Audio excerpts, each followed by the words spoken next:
Hey guys, this is Sahil from alphabetazone.com, and in this video I will show you how to enable the video quality or how to increase or decrease the video quality of your YouTube app. So you can see that there are lots of options of video quality will be given while you watching the video on your YouTube app.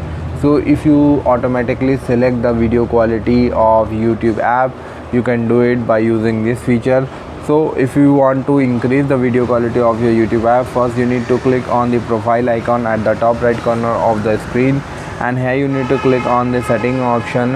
Under setting option you will see that there is an option called video quality preferences. Click on it. Now you can do setting for both of them, for mobile network or for Wi-Fi only. Like in my case I had selected auto, so it will adjust my video quality according to auto mode.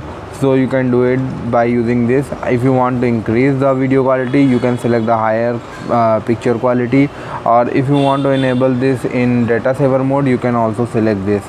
So you can select this, and after this your video quality will be increased or decreased.